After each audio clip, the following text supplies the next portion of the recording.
And now, it's time for another Dice Tower review with Tom Vasel. Hey folks, I'm Tom Vasel, and today we're taking a look at a little game called Fortune. Now, Fortune is a fable game. It is the fourth in a series called Fast Forward from Stronghold Games and Friedemann Friese. Fast Forward games are a deck of cards. You have this deck in a very specific order. It's 90 cards, numbered from 1 to 90, and you play these cards in order, and as you play them, it teaches you the game. And then you will play the game. The game is very short. Here on the box it says, it doesn't actually say a time on the box. Oh, there it is, 15 minutes. Games are actually shorter than 15 minutes. We're talking 5 to 10 minutes, but you play multiple games and you see who wins, and I guess you can just keep track of who wins the most. This game Fortune is based on the slot machine. Yes, that one-armed robber who steals from people, and in this one you are simply trying to get the best combination of numbers. Now there is some spoilers to talking about a game like this, but honestly you got to know a little bit about this game to help differentiate it from the other four. So I'm going to show you a little bit of the game, not a lot, but enough so that you know how it plays. Here we go.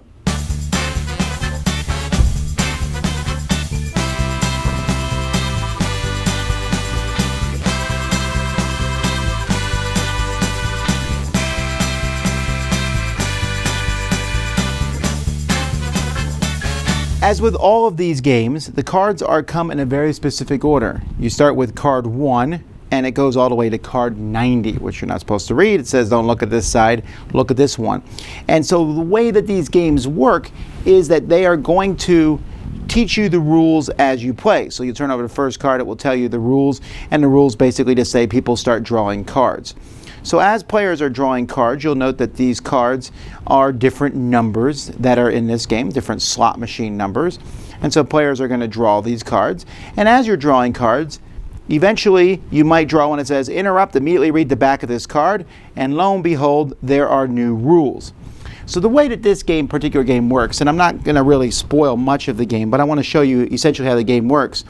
Players are going to have a handful of 3 cards. You can't have more than 3 cards. So at the beginning of your turn, you can draw a card and then discard one. What you can draw from the face-up ones here in the middle, or you can draw from the top card of the deck. If you ever draw a card that says immediately, read the back of this card or whatever, you have to play those. When there are 6 cards out in the middle of the table, then you'll stick this last player in front of the person who put that card there, and everyone gets one final turn. After the final turn, players are going to reveal their hands, and whoever has the highest total is the winner. So let's say this person has 9. This here is, for 2 ones, you would get 8 bonus points. For 3 ones, 25 bonus points, but they only have 1. And maybe this person has 8, etc. So one person is going to be the winner, and one person is going to be the loser. The winner wins the game. Yay! The loser takes their cards and discards them into the box. Then all the cards of the game, except for rules cards that are left out, are taken along with the top 3 cards of the deck. These cards are then shuffled together and put on top of this. So every game, 3 cards are going to be lost, and then 3 more cards will be added. And as the game goes through, you're going to find more and more things. Like this 2 here, for example, is 2 by itself, but for each extra 2, you get 9 bonus points. So maybe you want to get more than 1 2. And now look, there's another 2. Ooh, so now if I have both of these, if I have these 3 cards in my hand, I have a total of 5, 6, 7, plus an extra 9 points, 16 points. And that's basically all I'm going to spoil for you there. More rules will show up that might change how scoring works or might have requirements. There's going to be all sorts of numbers with bonus cards. Other cards are going to show up, but it only usually adds 1 rule per game. When you get to the last card here, the last card will have some rules on it, and essentially you can just keep playing the game over and over again. You can even bring back the cards that were thrown out of the game. You can redo it, or you can just play it as a game. And that's how you play. The game comes in a very small box. It's just a deck of cards. It's really easy when you're done playing to sort the cards out by the numbers at the bottom.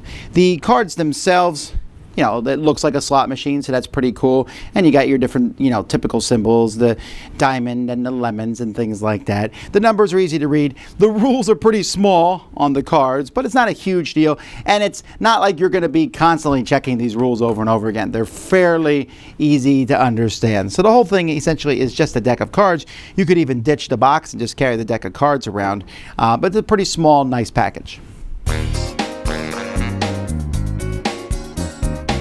This game is very simple and easy, and I found it to be very fun. It fits in that Uno crowd type game where you're just playing cards, but you have a little bit of a push your luck aspect, and there's a rule that comes into effect very shortly after you start playing the game that gives you some nice decision making. But you're just trying to make the best hand of 3 cards, and you'll say, okay, do I want big cards in my hand? Yeah, I think I do want big cards in my hand. But then there's cards that do all sorts of things. There are negative cards. But if you get 3 of them, there's a bonus of this. And this give a bonus. Maybe consecutive numbers give a bonus.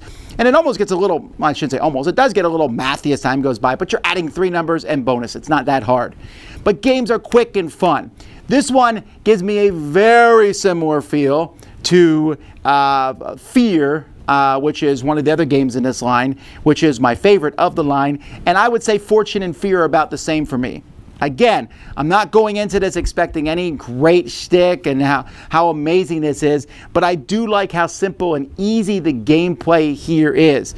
It's a game I can hand someone, stand there while they learn the first minute of the rules, and then leave and come back, and they have taught themselves not a complex game, but a somewhat slightly involved card game, but you only learn a little bit at a time. There's a lot of change in this, and sometimes there's wild swings, and sometimes you just get unlucky. But because the game is 5 to 10 minutes long, who cares? And you're just basically keeping track of how many times each person wins. And there's cards going out of the game, and then so if you lose, they pull those cards out, and it will kind of change. You saw the one there that gave more points with 2s. Well, what if the loser had 2 2s in their hand? Well, now those 2 2s are out of the game, so everyone sees that thing that gives you a bonus for having 2s is not as useful at that point. So I like it. It's a little pocket game. These fast forward games, I'm finding them to be great fun. Well, most of them. But this is certainly one of my favorite of the bunch, and one that I would bring to relatives at Christmas time. Dice Tower Judgment approved.